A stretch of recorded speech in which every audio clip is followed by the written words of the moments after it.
Ikhwan dan akhwat yang dirahmati oleh Allah Subhanahu wa Ta'ala, Assalamualaikum warahmatullahi wabarakatuh. Inilah kunjungan Irena Center dan Indonesian Commercial Jockey melalui berbagai media di seluruh Indonesia dalam acara Membangun Peradaban Islam dengan siaran radio di Indonesia. Assalamualaikum warahmatullahi wabarakatuh. Waalaikumsalam warahmatullahi wabarakatuh. Bismillahirrahmanirrahim. Alhamdulillahi rabbil alamin. Wassalatu wassalamu ala ashrafil anbiya'i wal mursalin, imamil muttaqin, sayyidil ghurril muhajjalin, Sayyidina wa maulana Muhammadin wa ala alihi wa ashabihil mujahidin at-tahirin, amma ba'du. Saudara-saudara kaum muslimin rahimakumullah. Dalam kehidupan ini, pada satu sisi memang kita harus melaksanakan berbagai kegiatan amal ibadah. Tetapi pada sisi lain, kita juga harus menjaga jangan sampai amal ibadah yang sudah kita kerjakan itu dihancurkan oleh sikap kita sendiri. Bahwa kita sudah sholat, alhamdulillah. Bahwa kita sudah zakat dan memberikan sedekah, syukur. Bahwa kita sudah melaksanakan ibadah haji, thayyib. Apakah dengan demikian amal kita sudah menjadi banyak? Nanti dulu. Jangan berbangga hati dan puas diri. Pada kesempatan yang berbahagia ini, saya ingin menyampaikan satu hadis yang diriwayatkan oleh Imam Ad-Dailami, di mana Rasulullah sallallahu alaihi wasallam pernah bersabda, "Sittatu asya'in tuhbitul a'mal." Ada 6 perkara yang bisa menghancurkan amal yang sudah kita kerjakan. Salat yang sudah kita kerjakan itu, zakat yang sudah kita bayarkan itu, haji yang sudah kita tunaikan itu, bisa dihancurkan oleh 6 perkara ini. Nanti di akhirat, pada saat setiap orang menunggu pahala dari ganjaran amal yang ia kerjakan di dunia ini, kita menanti dan menanti, ya Rabb, mana amal kebaikan saya? Mana pahala kebajikan yang saya lakukan? Hasilnya tidak ada. Amal yang kita kerjakan dihancurkan oleh sifat-sifat yang akan kita kemukakan pada pertemuan kali ini. Yang pertama yang bisa menghancurkan amal adalah al-istighalu bi'uyubil khalqi. Orang yang terlalu sibuk mencari-cari aib dan kekurangan pada diri orang lain. Habis waktunya hanya untuk mengorek-ngorek celah orang, sementara ia lupa pada aib dan celak dirinya sendiri. Sifat seperti ini menghancurkan amal yang sudah kita kerjakan. Sedangkan baginda Nabi mengajarkan, tuba liman syaghalahu aibuhu an uyubin nas. Beruntunglah orang yang kekurangan pada dirinya menyebabkan dia sibuk sampai ia tidak sempat mencari-cari aib dan kekurangan pada diri orang lain. Saudara-saudara kaum muslimin rahimakumullah. Sibuk mencari aib orang tentu bukan dengan tujuan positif. Latar belakangnya kadang-kadang karena jealous, karena hasud, kecemburuan sosial. Sore, pagi, siang, malam kita korek-korek kesalahan orang dengan target hancur martabatnya, jatuh kehormatan dirinya, hilang nama baiknya, dilupakan dan terisolir dari tengah-tengah masyarakat. Perbuatan yang demikian sungguh terlalu amat sangat kejam. Salat kita, puasa kita, haji kita bisa dihancurkan jikalau kita terlalu sibuk mencari-cari aib orang lain. Muslim dengan muslim itu bersaudara. Kalau kita menganggap muslim yang lain adalah saudara kita, maka aibnya adalah aib kita. Kekurangannya juga adalah kekurangan kita. Pada saat kita melihat pada dirinya terdapat kekurangan, tugas kitalah menutupi. Ini yang dijamin oleh Nabi, man satara musliman satarahullahu fid dunya wal akhirah. Siapa yang menutupi aib dan celah orang-orang beriman, Allah akan menutupi aib dan celaknya di hari akhirat nanti. Zaman sekarang, zaman gosip. Zaman sekarang, zaman isu. Sehingga hal yang 1 meter pun dapat jadi 5 meter. Yang 5 meter dapat saja menjadi 10 meter. Kita sibuk membumbui hal-hal yang kita tidak tahu duduk perkara yang sebenarnya. Bahkan lebih celaka, kadang-kadang kita malah sok tahu. Memberikan vonis dari sudut pandang kita sendiri. Adalah tidak bijaksana jika kita mengukur baju orang lain dengan badan sendiri. Baju orang lain kita ukur pakai badan kita. Tentu saja enggak pas. Begitulah. Terlalu sibuk mencari-cari aib orang lain. Menghancurkan amal ibadah yang sudah kita kerjakan. Na'udzubillah summa na'udzubillah. Kadang-kadang hadir majelis taklim di pengajian.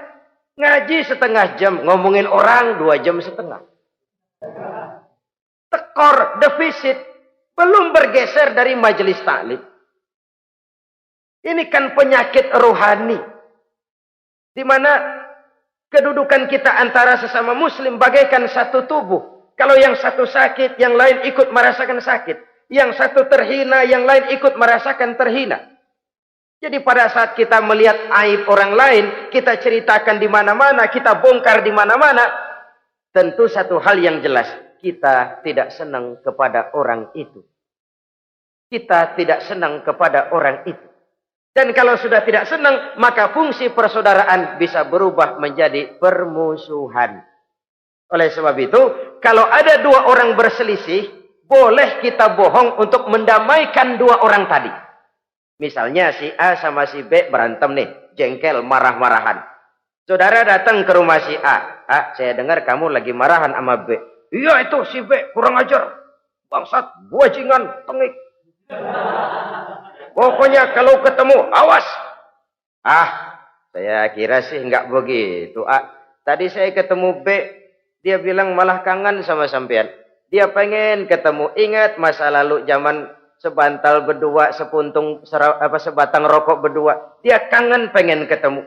Padahal si B nggak ngomong apa-apa sama saya. Saya olah sedemikian rupa sampai si A tenang. A tenang, saya datang ke rumah B. B, katanya kamu lagi marahan sama si A. Iya tuh A, kunyuk monyet. Udahlah, pokoknya kalau ketemu dia saya hantam habis. Ah, barusan saya ketemu si A, dia bilang pengen ketemu ente. Pengen ngobrol kayak dulu, mengembalikan keharmonisan yang hilang, mengembalikan kehangatan persaudaraan yang lenyap. Si A tenang, si B adem. Kenapa? Karena bohong saya. Kesana saya ademin, kesini saya ademin. Jenis bohong seperti ini berpahala. Kenapa? Tujuannya mendamaikan orang yang sedang berselisih. Tapi kan orang bermental seperti ini jarang. Yang banyak kan tukang kompor sekarang. Kalau angetin sini, angetin, murub deh. Datang sama A, lu marahan sama B. Iya, gue kesel banget sama B. Emang? Wow. Diemang-emangin. Oh, udah, pokoknya gue mah kalau jadi elu takut sama si B, gue buka celana, gue pakai rok deh. Si A panas. A panas, datang ke rumah B. Komporin lagi. Dua-duanya panas, koslet, terjadi perkelahian. Biang iblisnya tukang kompornya. Sampai untuk mendamaikan 2 orang yang berselisih. Diizinkan berdusta. Kenapa? Prinsip Islam itu islah. Mencari jalan damai. Bukan mengeruhkan suasana. Inilah realitas di tengah-tengah masyarakat. Enakan ngomporin daripada nyiramin. Enakan manasin daripada mendamaikan 2 orang yang sedang berselisih.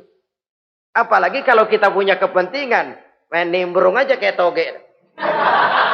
Kagak ngerti urusan. Nyampur aja nyampur.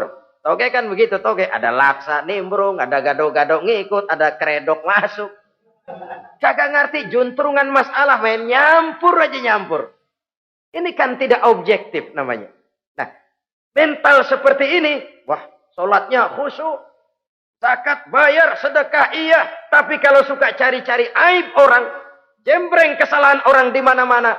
Sholatnya, puasanya, hajinya bisa dihancurkan oleh mental yang seperti ini.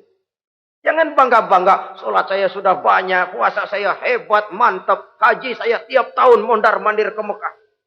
Tapi kalau mental seperti ini masih ada, waspadalah. Amal yang kita kerjakan bisa hancur oleh mental, sikap mental kita sendiri. Ini yang pertama. Yang bisa menghancurkan amal, terlalu sibuk mencari-cari aib orang lain. Satu. Yang kedua, saudara-saudara, wa qaswatul qalbi. Orang yang hatinya keras, tidak mempan diberikan nasihat. Baik nasihat yang datang dari luar dirinya, ataupun nasihat yang datang dari dalam dirinya. Hatinya keras. Dikasih muka tembok, kulit badak, kuping kebo. Makhluk apa namanya itu? Wallahu a'lam. Rai gedek. Pantas ya kalau kita lihat sejarah, Islam itu turun di semenanjung Arabia. Sebagai test case. Masyarakat Arab 14 abad yang lalu dikenal keras, kasar, brutal, primitif. Dari berbagai aspek kehidupan. Standar, kalau di tengah masyarakat yang begitu keras Islam berhasil, masyarakat lain lebih mudah masuk. Rasulullah diutus di Cianjur, lalu dakwahnya sukses, saya nggak kagum. Paling-paling datang Nabi ke Cianjur disambut dengan ramah. Enggak, Rasul. Ayo nama kumaha Rasul wae, ayo nama. Pasti aman, damai, tidak ada cerita perang. Tapi Masya Allah, turun di tengah satu struktur sosial yang keras, kasar, primitif. Menghadapi orang yang hatinya keras seperti ini. Apa prinsip kebijaksanaan yang dilaksanakan oleh Rasul dalam menerapkan syariat Islam? Pertama, at-tadrij fit tasyri'. Dalam melaksanakan syariat, prosesnya melalui tahapan. Contoh. Jahiliyah dulu itu paling senang sama mabuk. Geng. Binteler. Oh, jahiliyah itu kalau sudah mabuk, nggak cuma minum, mandi pakai arak. Subhanallah. Mandi pakai arak. Menghadapi masyarakat yang seperti ini, apa strategi syariat Islam? Mula-mula ayat yang turun. Yas'alunaka 'anil khamri wal maisir qul fihima ismun kabirun wa manafi'un linnas. Mereka bertanya kepada Muhammad tentang arak. Katakan, arak itu ada manfaatnya tapi juga ada bahayanya. Bahayanya lebih besar daripada manfaatnya. Tidak diharamkan dulu, tidak. Cuman dikasih sen. Teler emang enak. Melayang ke langit. Cuman ada bahayanya. Bahayanya lebih besar daripada manfaatnya. Dikasih gambaran, dikasih sen. Tidak diharamkan mutlak dulu, tidak. Bertahap dikit dulu. Nih. Urusannya begini nih. Ada manfaatnya, tapi ada bahayanya. Bahayanya lebih besar daripada manfaatnya. Jak rasio berpikir.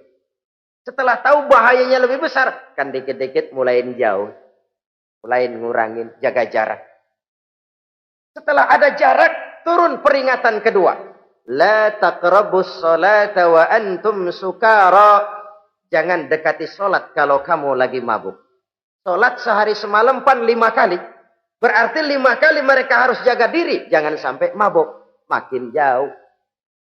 Setelah jauh sekali, kira-kira tidak goyah. Turun vonis. Innamal khamru wal maisir wal ansabu wal azlamu rijsun min amali syaitan fajtanibu la'allakum tuflihun. Arak itu najis, kotor, perbuatan setan. Jauhi, pasti kamu akan beruntung. Baru timbul hukum haramnya. Orang udah nggak kaget. Kenapa? Pagi-pagi udah dikasih sen. Bahayanya lebih besar. Kalau sholat jangan, kalau mabuk jangan mendekati sholat. Makin jauh. Ini tahapan. Sama juga kita kan. Begitu jebrol lahirnya cuman susu ibu. Gedean dikit sang Ambon. Kan gitu. Gedean dikit pisang ulek. Gedean dikit nasi. Udah gede bener jengkol jijelin. Proses. Coba bayi begitu lahir kasih pisang batu, tenggeng. Gak kuat menerima, belum waktunya. Ini proses yang dilaksanakan oleh strategi syariat Islam untuk mengobati penyakit qaswatul qalbi ini. Keras hati. Syariatnya bertahap. Tidak drastis. Tidak kalau sudah begitu ya mesti begitu. Tidak. Konsep kedua, taklilut takalif, menyedikitkan beban.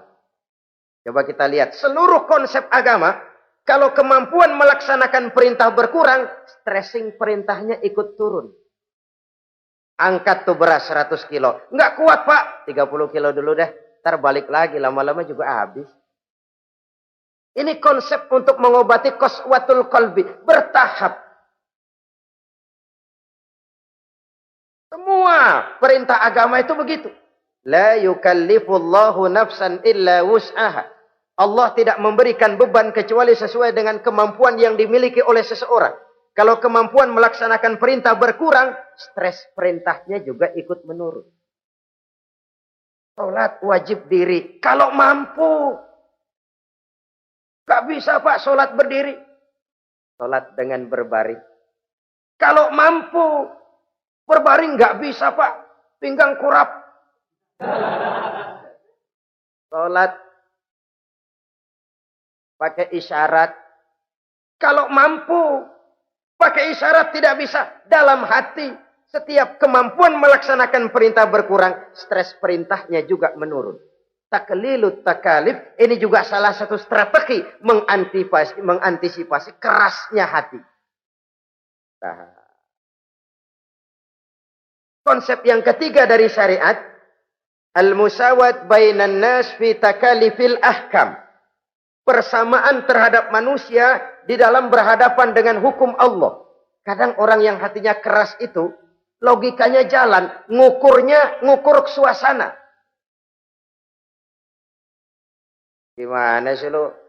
Menggrib kagak mau ke masjid? No, yang Pak Haji masih di perapatan.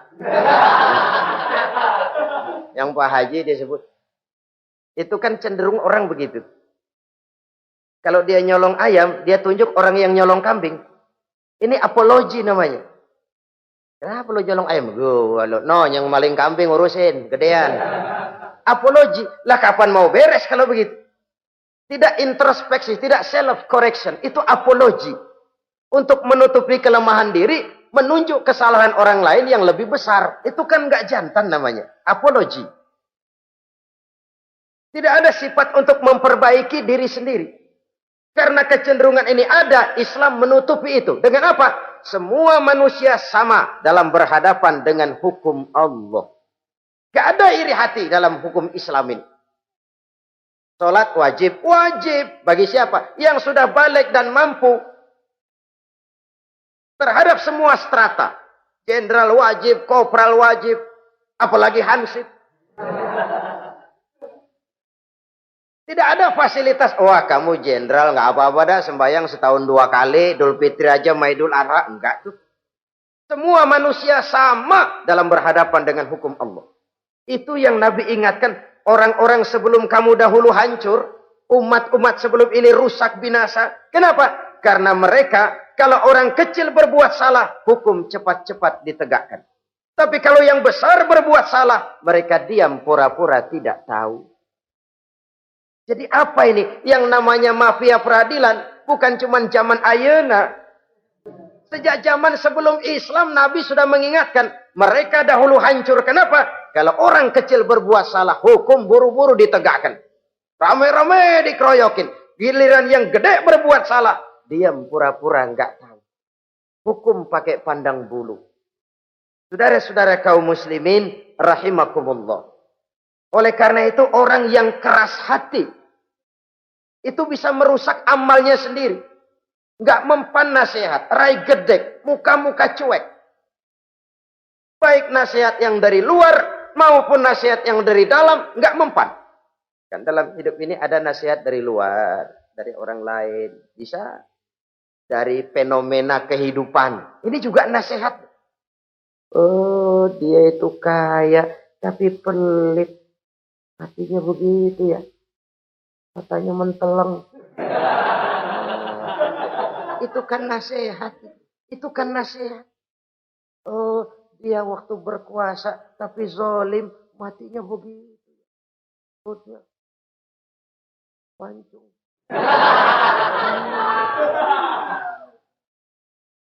Fenomena kehidupan yang kita lihat, yang kita dengar, yang kita saksikan, itu semuanya bisa nasihat. Unzuru kaifa kana akibatul mukadzibin. Lihat kehidupan ini. Dunia ini kan sebuah sekolahan besar.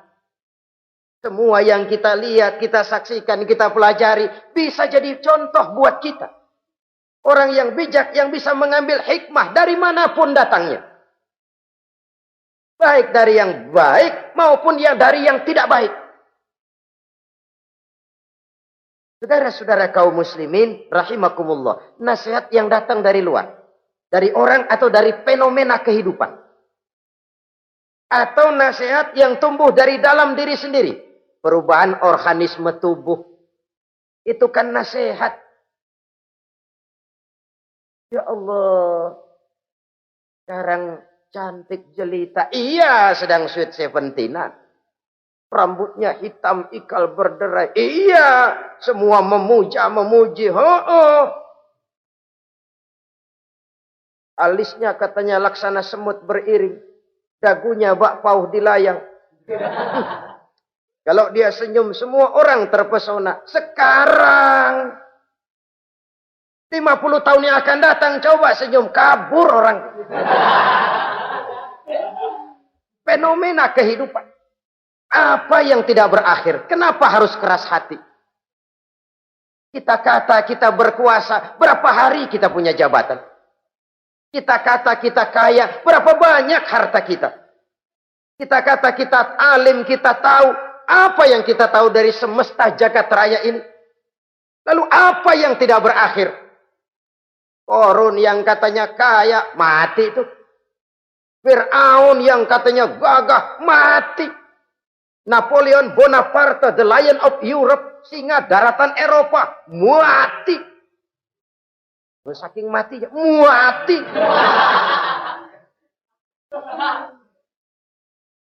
Kenapa harus keras hati? Kenapa tidak melihat perubahan fenomena alam sekitar ini? Apa yang tidak berakhir? Apa yang tidak selesai? Lalu apa yang mau kita sombongkan? Kenapa kita harus keras hati? Sehingga pantas dalam hadis kursi Allah menyatakan al-kibriya'u libasi. Sombong itu pakaianku. Manusia nggak pantas pakai pakaianku, kegedean. Pakaian Allah mau dipakai. Kalau Allah sombong, udah pantas aja udah. Kenapa? Kagak ada Tuhan lain selain dia. Udah pantas dia nyombong. Kita nyombong apaan? Oleh sebab itu, beruntung orang kalau diberikan hati yang lembut, mudah menerima kebenaran, peka terhadap kesulitan orang lain, ringan tangan memberikan pertolongan buat mereka yang memang memerlukan. Dan gak semua orang dikasih begitu. Gak semua orang. Nah ini ya, Umar bin Khattab sikapnya keras, tapi hatinya gampang menerima kebenaran. Nah lain loh orang kayak begini. Keras sikap boleh keras, tapi hati mudah menerima kebenaran. Wah, kalau Umar kerasnya kan luar biasa. Tapi hatinya kok gampang menerima kebenaran. Ini hidayah. Coba lihat waktu berita Rasulullah meninggal dunia. Sampaikan oleh para sahabat, Umar jengkel, cabut pedang. Siapa bilang Muhammad mati, saya tabas batang lehernya. Dia nggak siap menghadapi kenyataan. Emosinya yang jalan, bukan rasionya. Keras. Bilang deh, Muhammad meninggal. Saya tabas batang lehernya. Untung ada Sayyidina Abu Bakar. Beliau tidak bicara langsung, cuma pidato. Ayyuhan nas, Man kana ya'budu Muhammadan fa inna Muhammadan qad mata. Wa man kana ya'budu Allah fa inna Allah hayyul la yamut. Hai manusia, siapa yang menyembah Muhammad, Muhammad sudah meninggal. Tapi siapa yang menyembah Allah, Allah maha hidup dan tidak akan pernah mati buat selama-lamanya. Jadi Umar tersentak. Subhanallah, saya salah. Bagaimanapun Muhammad hanya seorang manusia. Saya cinta dia, saya suka dia, nyawa saya pertaruhkan untuk dia. Tapi dia manusia dan saya tidak menyembah Muhammad. Ia sadar akan kekeliruannya, berlinang air matanya. Keras sikapnya, tapi lembut hatinya. Nah, yang kayak begini, bagus. Ini udah sikap keras, hati keras, yaitu tadi. Muka tembok, kulit buadak, kuping kebo. Diapain aja udah nggak mempan aja udah. Susah yang kayak begini. Saudara-saudara, ma'asyiral muslimin rahimakumullah. Jadi yang kedua yang bisa menghancurkan amal kita, orang yang hatinya keras. Wah. Yang ketiga sekarang, yang bisa menghancurkan amal kita itu wa hubbud dunya. Orang yang terlalu cinta kepada dunia. Nih, pakai kalimat terlalu ya. Kalau sekadar cinta kepada dunia, why not? Kita cinta anak dan istri, wajar. Kita cinta harta benda, tentu. Kita cinta sanak famili dan seluruh handai tolan, memang. Kita juga cinta kepada bangsa dan tanah air. Itu bagian dari iman, persilahkan. Yang tidak boleh itu kalau sudah pakai kalimat terlalu. Terlalu. Sebab kalau sudah terlalu,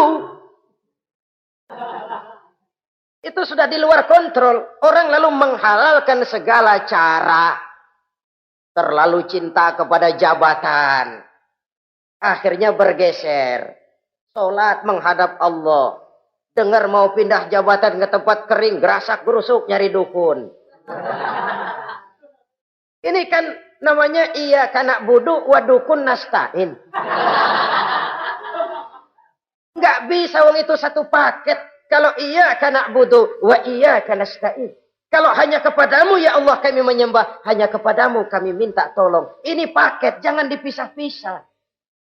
Menyembahnya kepada Allah, minta tolongnya kepada yang lain. Sinkret, bercampur. Iya, kalau es campur enak. Tapi kalau agama dicampur dengan yang lain, nggak enak rasanya. Sama juga begini, ada gelas ya. Kalau sepenuhnya diisi bensin, itu ketahuan, bisa diminum motor. Kalau sepenuhnya diisi air putih, jelas bisa diminum orang. Tapi begitu separuh diisi bensin, separuh diisi air putih, kacau dah. Motor minum, mogok. Orang minum, mabok. Dijual juga nggak laku. Kenapa? Sinkret. Maka Allah pesan, wala talbisul haqqa bil batil. Jangan kau campur aduk yang hak dengan yang batil. Saudara-saudara kaum muslimin rahimakumullah. Begitulah terlalu cinta kepada dunia sering menyebabkan orang out of control. Bergeser dari garis yang telah ditentukan oleh Allah. Apalagi di zaman sekarang ini. Persaingan hidup makin tajam. Tensi ekonomi semakin tinggi. Gaya hidup semakin konsumtif. Sementara lapangan kerja semakin sulit. Orang kadang kehilangan harga diri untuk mencapai sesuatu yang bernama dunia, lalu menghalalkan segala cara. Sebab itu jangan korbankan keabadian akhirat dengan kesenangan dunia yang cuma sebentar ini. Jangan sia-siakan keabadian akhirat dengan kesenangan dunia yang kadang fata morgana ini. Cintailah dunia, tapi sekadarnya saja. Sebagai ladang untuk menanam bagi kepentingan di akhirat nanti. Terlalu cinta kepada dunia bisa menghancurkan amal yang sudah kita kerjakan. Ini yang ketiga. Yang keempat, waqillatul haya. Orang yang sedikit rasa malunya. Rasa malu merupakan bagian daripada nilai-nilai keimanan. Apabila rasa malu berkurang, artinya nilai iman juga ikut menurun. Kita melihat sekarang ini banyak orang pakai pepatah Arab dalam hidup ini. Bul ala zamzam fatu'raf, kata orang Arab. Kalau kepengen terkenal, kencingi sumur Zamzam. Itu bakal ngetop ke seluruh dunia. Sumur Zamzam dikencingin. Itu akan terkenal ke seluruh dunia. Terkenal apanya? Terkenal gilanya. Jadi apa maksud pepatah ini? Kalau pengen cepat terkenal, bikin yang aneh-aneh. Yang orang lain nggak kerjain, kerjain. Yang orang lain nggak pakai, pakai. Nanti kan aneh, dilihat orang. Kalau dilihat orang kan cepat ngetop. Pantas apa tidak nomor 18. Yang penting terkenal aja dulu dah. Artinya apa? Rasa malu dikuburin. Rasa malu disingkirin. Kalau sudah sedikit rasa malu, tidak terhalang melakukan perbuatan-perbuatan yang negatif. Satu contoh. Tujuan utama diperintahkan berpakaian, itu kan menutup aurat. Tapi Rasul pernah mengatakan, satu saat nanti akan muncul perempuan, nisa'un, kasiyat, ariyat, ma'ilat, mumilat, ru'usuhunna ka'asnimatil bukhtil ma'ilat.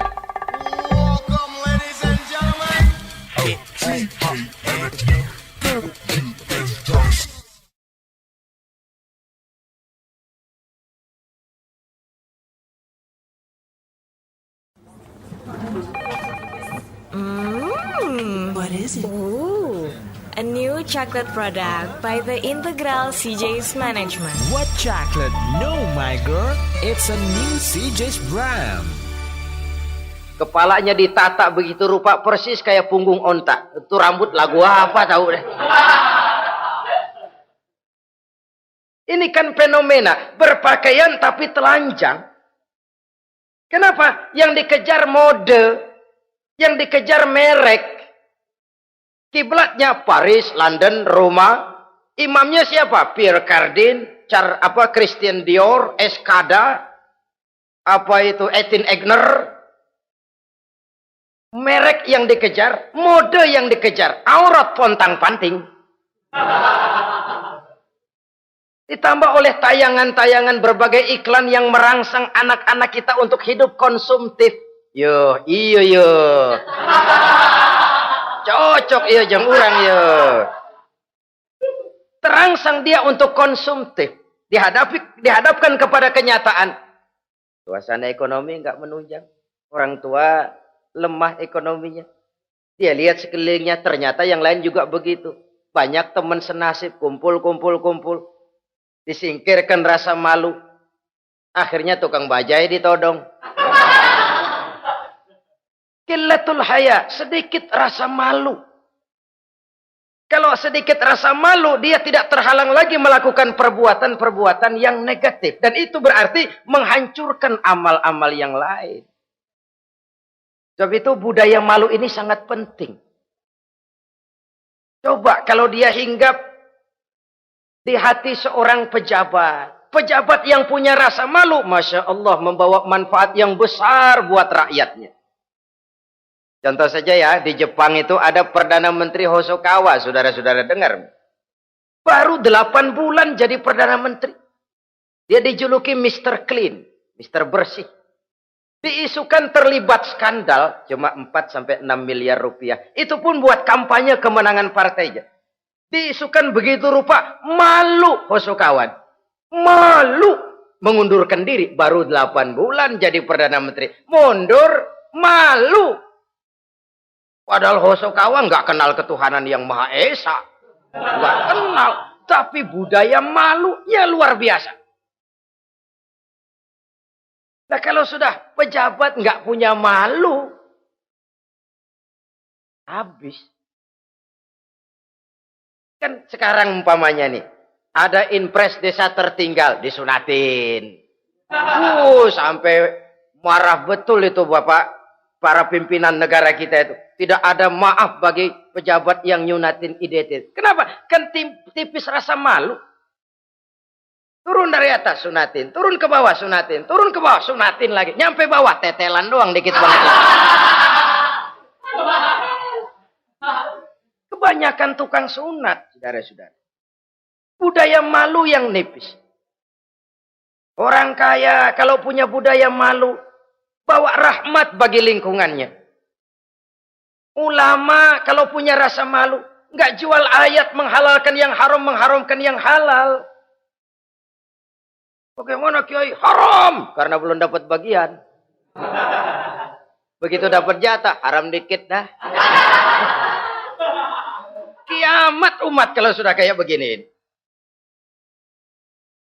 Budaya malu di segala strata sekarang ini menipis. Dan itu tentu berangkat dari kualitas keimanan. Ini yang perlu dipompa ke permukaan. Dan dilematis memang sering terjadi. Satu contoh, pada satu sisi kita menggalakkan proyek pariwisata. It's okay, kita perlu devisa. Tapi pada sisi lain kita harus menjaga nilai-nilai luhur dari budaya bangsa kita. Jangan sampai kemasukan wisata mancanegara, lalu budaya mereka yang tidak sesuai juga ikut kita serap. Boleh masuk ke Indonesia, pakaian seenaknya. Dia mau udah pantas aja udah. Perempuan ayab-ayaban ke pasar pakai kutang doang. Boleh, pantas aja. Bocah kita ayab-ayaban ke pasar pakai kaos kutang, perempuan mana panok melulu.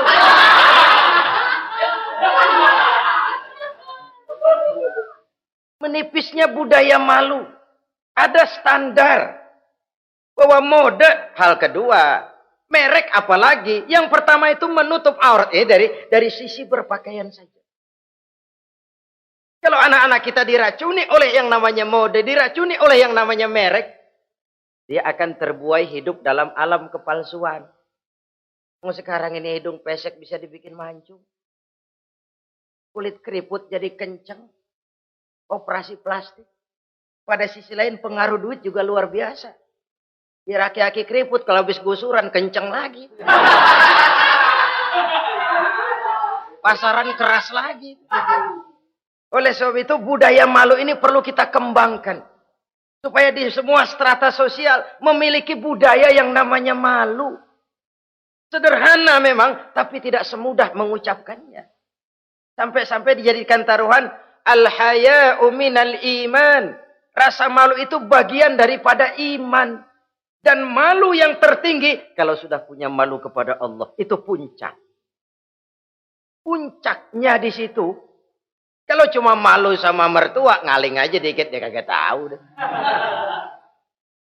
Kalau cuma malu kepada petugas keamanan, terlalu banyak tempat yang mereka nggak lihat. Tapi kalau sudah budaya malu kepada Allah, tidak sejengkal tanah pun terhalang dari pengetahuan Allah.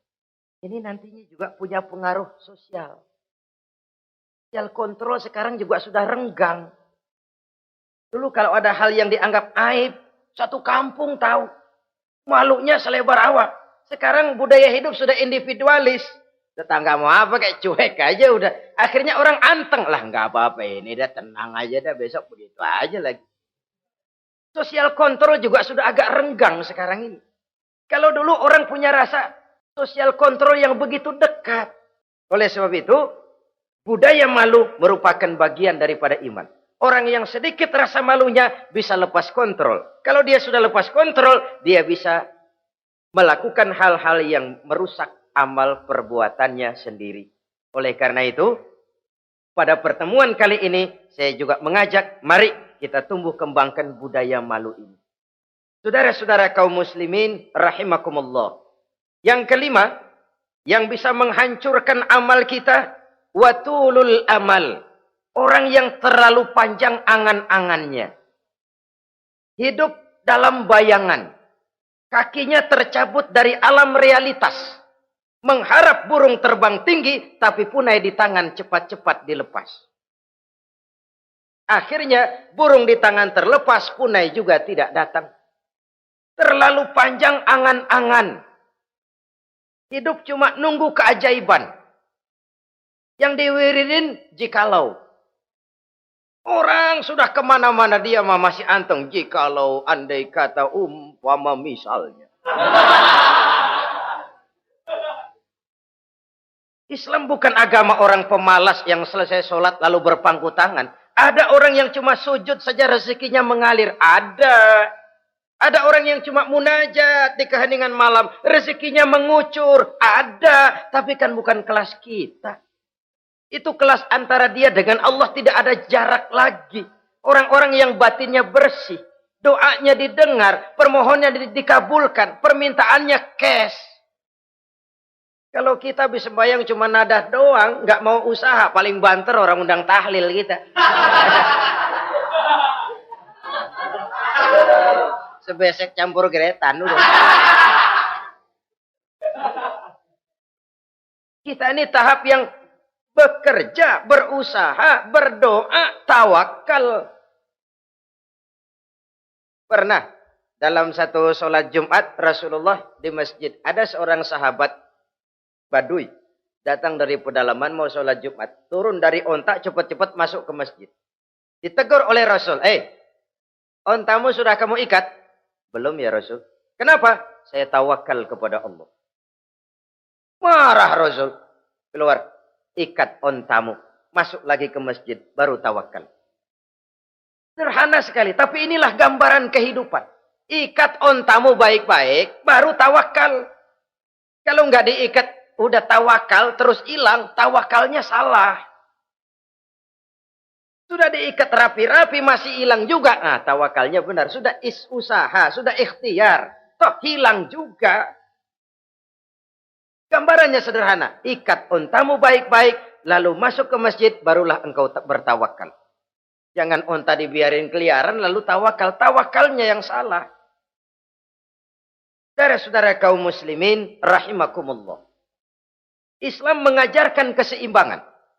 Kita wajib berusaha. Tapi tidak wajib untuk berhasil. Hasil itu hak prerogatifnya Allah. Berusahalah sebagaimana harusnya di satu sisi. Tapi minta tolonglah kepada Allah di sisi lain. Ada keseimbangan. Orang yang terlalu panjang angan-angannya biasanya malas bekerja. Terangsang ngejar kerjaan yang gede, yang kecil kagak dikerjain. Akhirnya yang kecil lewat, yang gede kagak datang. Padahal rezeki itu kan yang penting mudawamahnya ya. Rutinnya. Biar banyak tapi begitu sekali datang banyak. Begitu stop 10 tahun kagak datang terus. Sengsara juga. Yang penting mudawamah. Continue-nya itu. Biarin duit sih banyak. Asal rutin aja. Gak apa-apa. Tulul amal. Terlalu panjang angan-angan. Hidup di alam bayangan. Terlepas kaki dari akar kenyataan. Hidup ini kan kenyataan. Harus dihadapi secara nyata. Islam ini agama yang wajar. Hiduplah secara wajar. Jangan melakukan sesuatu yang memang bukan makom kita di situ. Artinya apa? Kalau memang kita cangkir. Lalu minta air seember. Kan lebihnya mubazir. Cangkir minta air diisiin seember. Buat apa lebihnya? Bukan makom kita. Jangan tercabut dari akar kenyataan. Siapa sih kita ini? Jangan ibadah baru ala kadarnya. Sikap udah kayak wali. Iyalah kalau wali cuma sujud. Permohonannya makbul. Kenapa? Dia dengan Allah itu nggak ada jarak. Kita, lapisan dosa kita yang bikin jarak. Makanya sering dijelaskan ya. Kalau ada hadis. Siapa yang baca Bismillahirrahmanirrahim. Dia lewat di atas air. Beku itu air. Dia bisa jalan di atas air. Bismillah saja bisa jalan di air. Tapi kan soalnya kemudian. Bismillahnya orang yang bagaimana. Model kita. Maaf lah. 1000 kali baca Bismillah. Lewat di empang. Tenggelam kita. Bukan bismillahnya yang lain. Yang baca mentalnya, pribadinya yang lain. Makom kita belum di situ. Kalau memang makom kita masih harus berusaha, berusaha. Bahwa nanti Allah berikan rizki lewat jalan yang tidak kita sangka-sangka. Itu sih urusan Allah. Itu sih haknya Allah. Tapi urusan kita harus berusaha sebagaimana harusnya kita berusaha. Ya, emang jodoh dari Tuhan, apanya pakai nyari, nanti juga aja datang. Datang cuma nenek-nenek kali.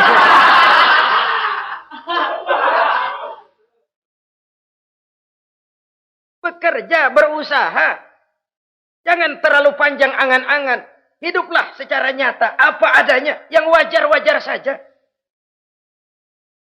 Tinggal di gubuk reot, hidup pakai gaya jet set. Ngagul dah.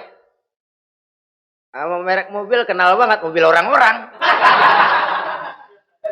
Udah bukan main kalau ngomong dah. Di atas awan hidupnya.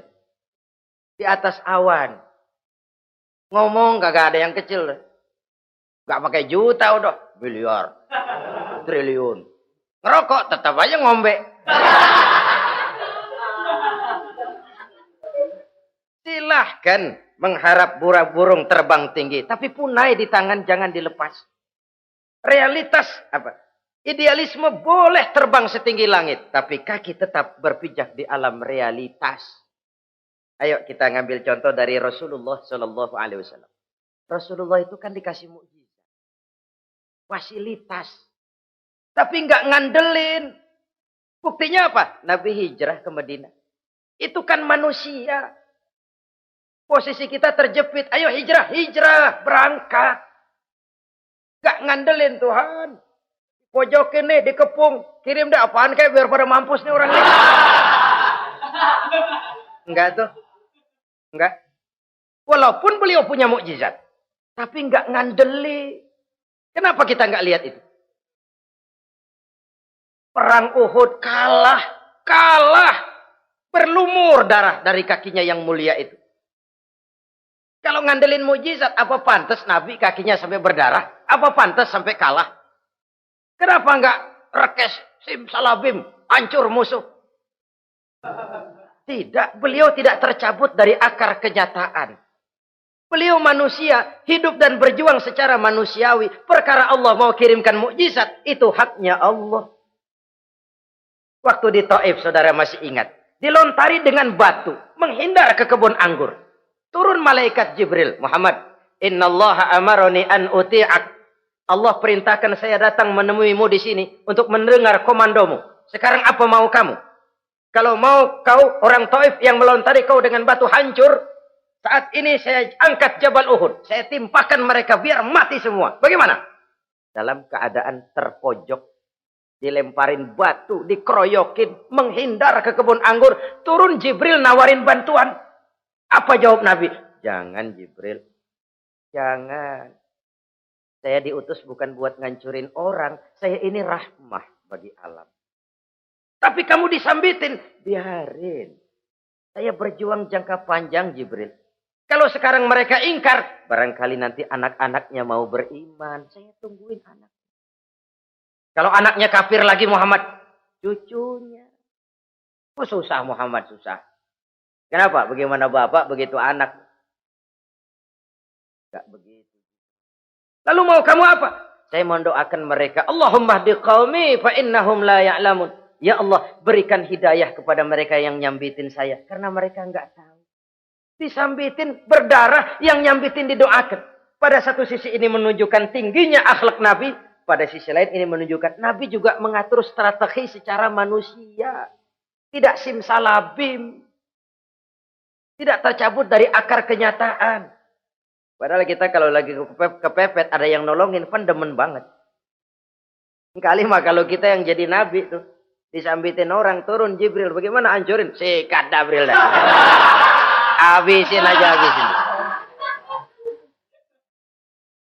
Hijrah ini usaha ikhtiar manusiawi. Perang kalah manusiawi. Putra tercinta wafat, berlinang air mata, manusiawi. Sakit, manusiawi. Padahal punya mukjizat. Tapi nggak ngandelin. Semua nabi juga gitu. Nabi Musa dikasih tongkat. Tapi berapa kali tuh tongkat dipakai? Waktu ngelawan tukang sihir. Waktu nyebrang di Lautan Merah. Itu aja. Selebihnya Nabi Musa berjuang secara manusia, berusaha. Gak mentang-mentang punya mukjizat tongkat, tiap dapat kesulitan, awas tongkat.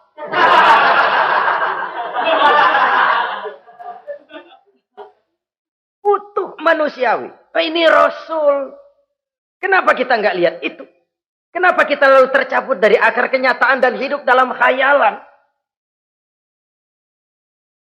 Sampai-sampai di satu anekdot yang menyentuh. Sekarang ini akibat tayangan-tayangan televisi begitu rupa.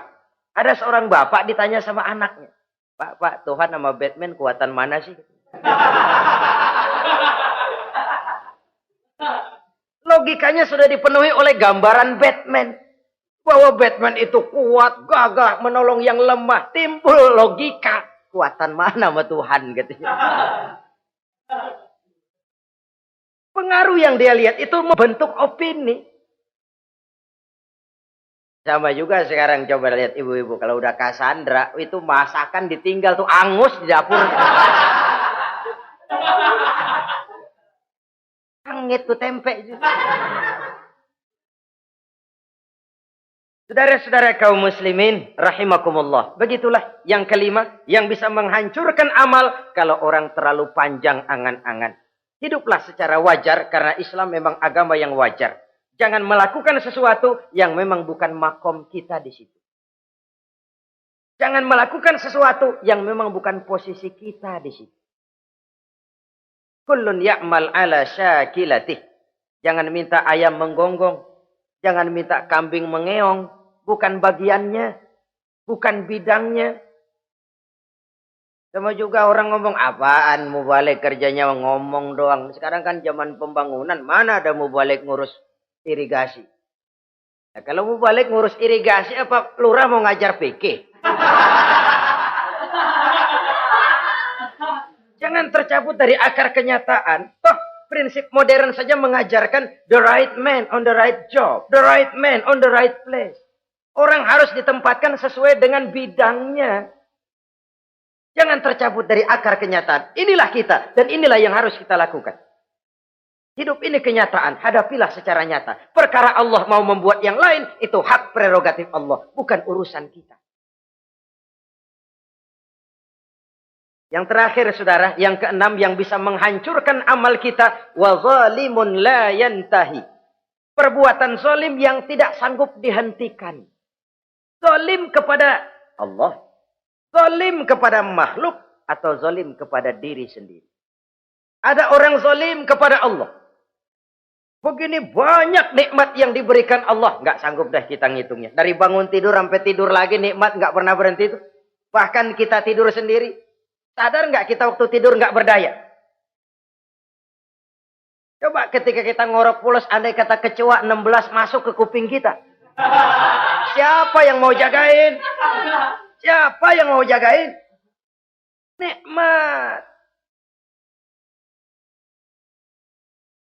Belum pernah nikmat Allah berhenti. Begini banyak nikmat yang diberikan. Dan Allah cuma minta satu. Syukuri nikmat itu. Kalau kamu syukuri, aku tambah. Kalau kamu ingkar, asal tahu saja azabku itu pedih, kata Allah. Orang yang zalim kepada Allah. Orang yang tiap hari memakan nikmat Allah. Tapi enggak pernah mensyukurinya. Akaltum ni'mata rabbikum walam tashkurulah. Kamu makan nikmat Tuhanmu. Tapi enggak pernah kamu bersyukur kepadanya. Itu zalim kepada Allah. Pak, dalam hidup ini kan kita dikasih waktu 24 jam sehari semalam. Sehari semalam, 24 jam. 24 jam itu Allah kan nggak minta semua. 5 waktu saja kau lapor kepadaku. Sholat. Sholat kalau bagus, 10 menit kan. Aroda tuh sholat bagus. Kilat, 5 menit dah. Kilat khusus 2 menit. Cepet dia nggak pakai perangko.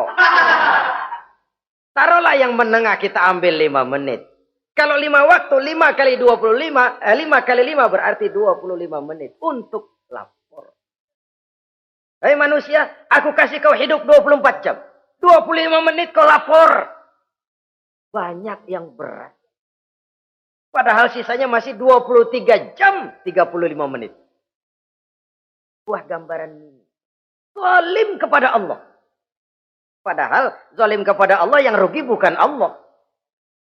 Se-ASEAN tidak ada yang sujud. Apa Allah tekor? Apa Allah lalu berhenti jadi Tuhan? Apa Allah lalu jadi lemah? Tidak. Zalim kepada Allah artinya juga zalim kepada diri sendiri. Lalu zalim kepada sesama makhluk. Kadang tidak kita sengaja. Karena itu dalam Islam tidak ada kebebasan mandiri. Ya contohnya ya. Kita beli radio. Kita setel di rumah kita sekeras-kerasnya. Terus dalam hati nih. Radio gue. Beli gue pakai duit gue. Gue setel di rumah gue. Sekeras-kerasnya. Urusan apa sama orang? Kata kita. Tetangga kita kan boleh juga ngomong begitu. Mata gue. Yang ngantuk gue. Gue tidur di kamar gue. Ngapa suara radio lu masuk kemari? Ini kebebasan saya nyetel radio dibatasi oleh kebebasan tetangga saya yang mau tidur. Kalau saya perturutkan nafsu saya sudah zalim kepada dia. Zalim kepada orang lain. Dan yang banyak tidak kita sadari, zalim kepada diri sendiri. Membiarkan diri hanyut dalam munkarat dan tanpa ada usaha untuk menghentikannya. Tidak ada orang yang bisa mencelakakan diri kita terus-menerus kalau bukan diri kita sendiri. Tidak ada yang bisa menyelamatkan diri kita kalau bukan kemauan kita yang tinggi untuk menyelamatkannya. Allah sudah ciptakan kita dalam bentuk yang paling mulia. Fi ahsani taqwim. Dari sekian banyak makhluk yang diciptakan Allah, tidak ada yang sekomplit, seindah, secantik manusia. Ini harus dijaga. Jangan posisi yang sudah tinggi ini kita rendahkan sendiri. Fi ahsani taqwim posisi kita. Tapi kita rendahkan. Kita kembali asfala safilin. Posisi yang paling rendah. Kita zalimi diri kita sendiri. Karena itu, zalim kepada Allah, zalim kepada orang lain, zalim kepada diri sendiri, akarnya sama, mendatangkan kerugian. Dan bisa merusak amal yang sudah kita kerjakan. Oleh karena itu, mari sama-sama kita berusaha. Pada satu sisi kita melaksanakan amal ibadah sebagaimana yang seharusnya, tapi pada sisi lain kita menjaga nilai-nilai ibadah. Jangan sampai hancur oleh perbuatan kita sendiri. Sekianlah jumpa kita kali ini. Insya Allah kita lanjutkan di lain kesempatan. Terima kasih atas segala perhatian. Mohon maaf atas segala kekurangan. Usikum wa nafsi bitaqwallah. Wassalamualaikum warahmatullahi wabarakatuh.